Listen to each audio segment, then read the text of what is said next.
Guys নতুন update launch কৰিছে ইউটিউবে।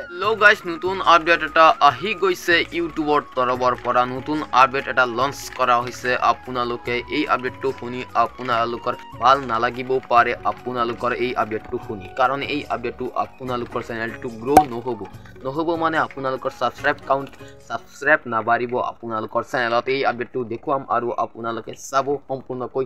এই আপডেটটো বহু ইম্পৰ্টেণ্ট আপোনালোকৰ বাবে। এতিয়া বলক মেইন আপডেটলৈ যাওঁ আৰু আপোনালোকক ভালদৰে দেখুৱাও। নতুন আপডেট ইতিমধ্যে লঞ্চ কৰিছে ইউটিউবে আৰু আপোনালোকে শুনিবলৈ এক্সাইটেড হৈ আছে আপোনালোকে। বলক এতিয়া স্ক্ৰীনত আপোনালোকে যিকোনো এটা ভিডিঅ' সিলেক্ট কৰি ল'ব। ইউটিউবত সিলেক্ট কৰাৰ লগে লগে আপোনালোকে এই আপডেটটো চাবলৈ পাব। আপোনালোকে ইতিমধ্যে চাওক, কমেণ্ট অপশ্যনটো আগতে আছিল তলত চুকত আছিল, ইতিমধ্যে 2 নম্বৰ অপশ্যনত আহি গৈছে কমেণ্ট অপশ্যনটো, যিটো আমি কমেণ্ট কৰিবলৈ পাইছিলোঁ। এতিয়া 2 নম্বৰ অপশ্যনত আহি গৈছে, আপোনালোকে চাবলৈ পাৰিছে। এতিয়া 2 নম্বৰ আপডেট আপোনালোকে ইয়াত আগতে চাবলৈ পাৰিছে সাবস্ক্ৰাইব অপশ্যনটো।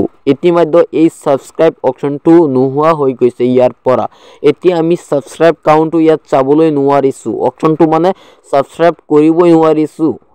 এনেকুৱা হৈ গৈছে অৱস্থাত। সাবস্ক্ৰাইব কাউণ্টটো এতিয়া হাইট হৈ গৈছে।